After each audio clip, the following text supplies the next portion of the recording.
वक्त लगता है, पानी को बर्फ में बदलने में वक्त लगता है, ढले हुए सूरज को निकलने में वक्त लगता है, ढले हुए सूरज को निकलने में वक्त लगता है, थोड़ा धीरज रख, थोड़ा धीरज रख, थोड़ा और जोर लगाता रहे, थोड़ा और जोर लगाता रहे, किस्मत के जंग लगे दरवाजे को, किस्मत के जंग लगे दरवाजे को खुलने में वक्त लगता है। कुछ देर रुकने के बाद, कुछ देर रुकने के बाद फिर से चल पड़ना दोस्त, कुछ देर रुकने के बाद फिर से चल पड़ना दोस्त, क्योंकि हर ठोकर के बाद संभलने में वक्त लगता है, हर ठोकर के बाद संभलने में वक्त लगता है। बिखरेगी फिर वही चमक तेरे वजूद से, बिखरेगी फिर वही चमक तेरे वजूद से, तू महसूस करना, टूटे हुए मन को संवरने में वक्त लगता है, टूटे हुए मन को संवरने में वक्त लगता है। जो तूने कहा कर दिखाएगा रख यकीन, जो तूने कहा कर दिखाएगा रख यकीन, गरजे जब बादल तो बरसने में वक्त लगता है, गरजे जब बादल तो बरसने में वक्त लगता है। गुड मॉर्निंग फ्रेंड्स, और मैं आपका सभी लोगों का हार्दिक स्वागत करता हूं आपके अपने चैनल हिंदी के रंग विपिन सर के संग पर। और आज हम लोग सामान्य हिंदी का प्रैक्टिस सेट नंबर 15 लेकर हाजिर हैं। तो आइए हम लोग इसको सॉल्व करते हैं।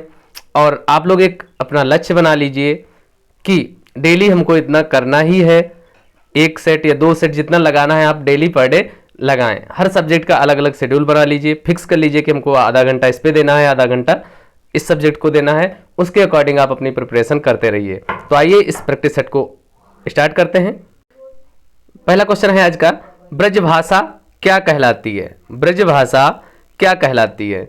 ए पहाड़ी हिंदी, बी पश्चिमी हिंदी, सी पूर्वी हिंदी, डी बिहारी हिंदी। तो इसका जो राइट आंसर है दोस्तों, जो ब्रजभाषा है वो पश्चिमी हिंदी के अंतर्गत आती है, पश्चिमी हिंदी के अंतर्गत आती है। नेक्स्ट क्वेश्चन, क्वेश्चन नंबर 2 आपकी स्क्रीन पर, य र ल व किस वर्ग के व्यंजन हैं? ए अंतस्थ, बी तालव्य, सी ओष्ठ और डी उष्म। तो इसका जो राइट आंसर है दोस्तों, ये य र ल व जो हैं ये आपके अंतस्थ व्यंजन कहे जाते हैं, अंतस्थ व्यंजन कहे जाते हैं। नेक्स्ट क्वेश्चन, क्वेश्चन नंबर 3 आपकी स्क्रीन पर, तदभव शब्द का चयन कीजिए। इनमें से देखना है तदभव कौन सा, ए अग्नि, बी कर्ण, सी नेत्र और डी हवा। तो इसका जो राइट आंसर है दोस्तों, तदभव की बात की जाएगी तो आपका ये हवा जो है वो तदभव शब्द है। बाद बाकी कर्ण, अग्नि, कर्ण, नेत्र ये सभी आपके तत्सम शब्द हैं। नेक्स्ट क्वेश्चन, क्वेश्चन नंबर 4 आपकी स्क्रीन पर, इनमें से शुद्ध वर्तनी का चयन कीजिए। ए उन्नति, बी उन्नति, सी उन्नति, डी उन्नति। तो इसका जो राइट आंसर होगा दोस्तों वो होगा सी ऑप्शन, जो उन्नति है वो इस प्रकार से लिखा जाएगा। सटीक जो इसकी वर्तनी है वो ये होगी, बाद बाकी ये सभी रॉन्ग है। नेक्स्ट क्वेश्चन नंबर 5 आपकी स्क्रीन पर, गमन शब्द को विपरीतार्थ बनाने के लिए आप किस उपसर्ग का प्रयोग करेंगे? कौन सा शब्द है? गमन लिखा है, और गमन में हम क्या जोड़ें कि ये विपरीत हो जाए? ए ऑप्शन अनु, बी उप, सी आ और डी प्रति। इसका जो राइट आंसर है दोस्तों वो सी होगा, क्योंकि आ जोड़ दे, गमन में से गया हुआ और आगमन मतलब आने वाले, तो आगमन हो जाएगा, यानी सी ऑप्शन बिल्कुल करेक्ट है, बड़ा आ लिखेंगे। नेक्स्ट क्वेश्चन, क्वेश्चन नंबर 6 आपकी स्क्रीन पर, निर्विकार में प्रयुक्त संधि का क्या नाम है? ए स्वर संधि, बी विसर्ग संधि, सी व्यंजन संधि, डी पुल्लिंग। तो यहां पर जो राइट आंसर है दोस्तों वो विसर्ग संधि है, निर्विकार में विसर्ग संधि है। कैसे बनेगा? निहि प्लस विकार, निहि प्लस विकार बराबर निर्विकार। नेक्स्ट क्वेश्चन नंबर 7 आपकी स्क्रीन पर, लिंग की दृष्टि से दही क्या है? दही का सीधे सीधे लिंग पूछ रहा है कि दही में कौन सा लिंग है। इसमें ए स्त्रीलिंग, बी मध्यलिंग, सी उभयलिंग, डी पुल्लिंग। तो इसका जो राइट आंसर है दोस्तों ये पुल्लिंग में आएगा, दही जो है वो पुल्लिंग शब्द है। नेक्स्ट क्वेश्चन नंबर 8, यदि सही दिशा में परिश्रम करोगे, यदि सही दिशा में परिश्रम करोगे तो अवश्य सफल हो जाओगे, ये वाक्य कैसा है? ए संयुक्त वाक्य, बी अर्धवाक्य, सी मिश्रित वाक्य, डी मिश्र वाक्य। तो इसका जो राइट आंसर है दोस्तों वो सी ऑप्शन है, मिश्रित वाक्य है कि यदि सही दिशा में परिश्रम करोगे तो से जुड़ा हुआ है, इसलिए यहां पर क्या हो गया आपका ये मिश्रित वाक्य, सी ऑप्शन बिल्कुल करेक्ट होगा। नेक्स्ट क्वेश्चन नंबर 9 आपकी स्क्रीन पर, दिए गए वाक्यांश में अनेक शब्दों के लिए एक शब्द का चयन कीजिए। किसी भी पक्ष का जो समर्थन नहीं करता उसे क्या कहते हैं? ए दत्तदित्त, बी निरापद, सी निष्पक्ष और डी तटस्थ। तो जो किसी भी पक्ष का समर्थन नहीं करता उसे तटस्थ कहा जाता है, उसे तटस्थ कहते हैं। नेक्स्ट क्वेश्चन नंबर 10 आपके स्क्रीन पर, स्थावर का विलोम शब्द क्या होगा? इंपॉर्टेंस क्वेश्चन है दोस्तों। स्थावर, इसका विलोम शब्द पूछ रहा है। ए चंचल, बी चेतन, सी सचल, डी जंगम। इसका जो विलोम शब्द है वो जंगम होगा। नेक्स्ट क्वेश्चन नंबर 11 आपकी स्क्रीन पर, निम्न में से कौन सा शब्द भिन्न है, अलग है? ए मुक्त, बी लोकतंत्र, सी स्वतंत्र, डी स्वाधीन। इसका जो राइट आंसर है यहां पर वो लोकतंत्र के साथ जाएगा, यानी बी ऑप्शन आपका बिल्कुल करेक्ट है, जो भिन्न शब्द है। क्वेश्चन नंबर 12 आपकी स्क्रीन पर गद्यांश दिया है, इसको पढ़ना है। चलिए पढ़ते हैं कि प्राचीन और मध्यकालीन आर्य भाषाओं संस्कृत, प्राकृत, अपभ्रंश का क्षेत्र सार्वदेशिक था। जिस रूप में वे उपलब्ध हैं उस रूप में उनका व्याकरणिक ढांचा भी अलग था। इन भाषाओं में प्रादेशिक निष्ठा नहीं थी, किंतु जातीय भाषाओं में यह निष्ठा बढ़ी। संस्कृत से प्राकृत, प्राकृत से अपभ्रंश और अपभ्रंश से उत्तर भारत की आधुनिक आर्य भाषाओं का विकास हुआ, ऐसा विश्वास किया जाता रहा है और इसके लिए सिद्धांत भी गढ़े गए थे। किंतु अब यह धारणा है कि हिंदी या बंगला आदि अपभ्रंश से निकली है, खंडित हो चुकी हैं, किंतु जातीय भाषाओं ने संस्कृत और अपभ्रंश से बहुत कुछ लिया है। हिंदी ने उनकी विरासत को सबसे अधिक ग्रहण किया। विशेष रूप से अपभ्रंश की विरासत को शब्द समूह, उच्चारण तथा व्याकरणिक ढांचे के अलग होने से अपभ्रंश साहित्य को हिंदी साहित्य का क्रम नहीं माना जा सकता, किंतु सांस्कृतिक नैरंतर्य के लिए उसका अध्ययन आवश्यक है। अब यहां से आपके क्वेश्चन स्टार्ट होते हैं। क्वेश्चन नंबर 12 का आंसर करना है आपको गद्यांश पढ़ के। संस्कृत का क्षेत्र किस सीमा तक विस्तृत था? ए प्रादेशिक, बी सार्वदेशिक, सी मध्य देशी, डी क्षेत्रीय। तो इसका जो राइट आंसर है दोस्तों वो सार्वदेशिक है, क्योंकि अभी हम लोगों ने पैरा में पढ़ा कि संस्कृत का जो क्षेत्र था वो सार्वदेशिक था। नेक्स्ट क्वेश्चन नंबर 13 आपकी स्क्रीन पर, सांस्कृतिक नैरंतर्य के लिए, सांस्कृतिक नैरंतर्य यानी निरंतरता के लिए, सांस्कृतिक निरंतरता के लिए किसका अध्ययन आवश्यक नहीं है? ये जरूर पढ़िएगा कि नहीं है। ए संस्कृत, बी प्राकृत, सी ब्रजभाषा, डी हिंदी। इसका जो राइट आंसर होगा दोस्तों वो सी ऑप्शन होगा, ब्रजभाषा। यानी सांस्कृतिक जो निरंतरता है उसके लिए ब्रजभाषा का अध्ययन आवश्यक नहीं है। क्वेश्चन नंबर 14 आपकी स्क्रीन पर, जातीय भाषा के रूप में आज किसे भाषा को मान्यता प्राप्त है? ए प्राकृत, बी अपभ्रंश, सी संस्कृत, डी बंगला। तो यहां पर जो राइट आंसर है दोस्तों वो डी ऑप्शन है कि जातीय भाषा के रूप में, जो जातीय भाषा के रूप में मान्यता प्राप्त है वो बंगला को प्राप्त है। नेक्स्ट क्वेश्चन नंबर 15 आपकी स्क्रीन पर, अपभ्रंश को हिंदी साहित्य के इतिहास का अंग मानने के लिए क्या आधार होना चाहिए? ऑप्शन देखते हैं। ए जातीयता में भिन्नता होनी चाहिए, बी शब्द समूह में भिन्नता होनी चाहिए, सी व्याकरणिक ढांचे में भिन्नता होनी चाहिए, डी उच्चारण में भिन्नता होनी चाहिए।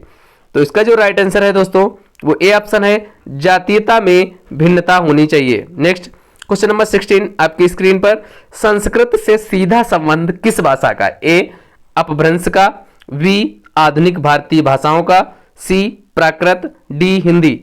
तो इसका जो राइट आंसर है जो संस्कृत से सीधा संबंध है वो आपका है प्राकृत भाषा का। किसका है?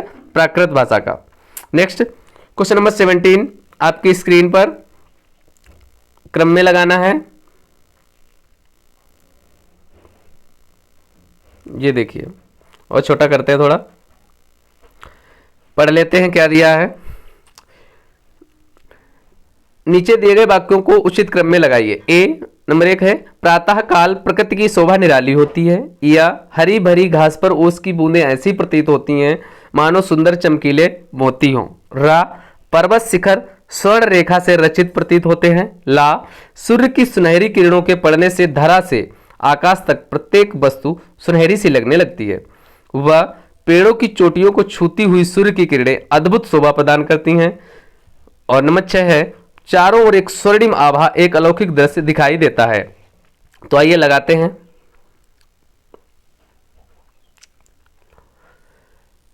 प्रातःकाल प्रकृति की शोभा निराली होती है। सूर्य की सुनहरी किरणों के पड़ने से धरा से आकाश तक प्रत्येक वस्तु सुनहरी सी लगती है। हरी भरी घास पर ओस की बूंदें ऐसी प्रतीत होती हैं मानो सुंदर चमकीले मोती हों। पेड़ों की चोटियों को छूती हुई सूर्य की किरणें अद्भुत शोभा प्रदान करती हैं। पर्वत शिखर स्वर्ण रेखा से रचित प्रतीत होते हैं। यानी ल, य, व और रा। ला, य, व, रा। वी ऑप्शन के साथ जाएंगे हम लोग। 17 का वी ऑप्शन बिल्कुल करेक्ट है। क्वेश्चन नंबर 18 आपकी स्क्रीन पर, कर्म कारक के लिए प्रयुक्त होने वाला कौन सा चिन्ह है? ए के लिए, बी से, सी ने और डी को। तो इसका जो राइट आंसर है दोस्तों, कर्म के लिए क्या होता है? को ऑप्शन बिल्कुल करेक्ट है। कर्ता ने कर्म को, कर्ण से या द्वारा। चलिए देखते हैं क्वेश्चन नंबर 19। अधिकतर भारतीय भाषाओं का विकास किस लिपि से हुआ? ए शारदा लिपि, बी कुटिल लिपि, सी ब्राह्मी लिपि और डी खरोष्ठी लिपि। तो इसका जो राइट आंसर है दोस्तों वो सी ऑप्शन है, ब्राह्मी लिपि से भारतीय भाषाओं का विकास हुआ। Next question number 20। Akhil Bharatiya Hindi साहित्य सम्मेलन के प्रथम सभापति कौन थे? क्या कह रहा? अखिल भारतीय हिंदी साहित्य सम्मेलन के प्रथम सभापति कौन थे? ए महात्मा गांधी, बी पुरुषोत्तम दास टंडन और सी राजेंद्र प्रसाद, डी मदन मोहन मालवीय। तो इसका जो राइट आंसर है दोस्तों वो बी ऑप्शन के साथ जाएगा। पुरुषोत्तम दास टंडन जो थे वो अखिल भारतीय हिंदी साहित्य सम्मेलन के प्रथम सभापति थे। Next question number 21। काव्य की आलोचना पद्धति के अंतर्गत संप्रेषण सिद्धांत किसने दिया है? A option T S. Eliot, B Matthew Arnold, C I A. Richards, D Croce. तो इसका जो राइट आंसर है दोस्तों वो सी ऑप्शन है, आई.ए. रिचर्ड्स जो थे इन्होंने आलोचना पद्धति के अंतर्गत संप्रेषण सिद्धांत को दिया है। नेक्स्ट क्वेश्चन नंबर 22 आपकी स्क्रीन पर, सौरसेनी अपभ्रंश राजनीतिक तथा भाषा की वैज्ञानिक कारणों से राष्ट्रभाषा का रूप ले रही थी। उसी का परिवर्ती रूप ईसा की 11वीं शताब्दी से 14वीं शताब्दी तक उत्तर भारत की साहित्यिक भाषा बना रहा। यह अवहट्ट ही है। भाषा विकास की दृष्टि से अवहट्ट अपभ्रंश की उत्तरकालीन अवस्था है, किंतु साहित्य रचना इस भाषा में 14वीं शती तक होती रही। यह कथन किसने कहा है? ए नामवर सिंह, बी केदारनाथ सिंह, सी भोलानाथ तिवारी, डी शिव प्रसाद सिंह। तो इसका जो राइट आंसर है दोस्तों वो डी ऑप्शन के साथ जाएगा, Shiv Prasad Singh. Next question, question number 23। Parmal Raso में आदिकालीन कवि जगनिक ने किस छंद को आविष्कृत किया? ए कवित्त, बी दोहा, सी मतगयंद, डी आला। तो इसका जो राइट आंसर है वो आला होगा दोस्तों, डी ऑप्शन बिल्कुल करेक्ट है। नेक्स्ट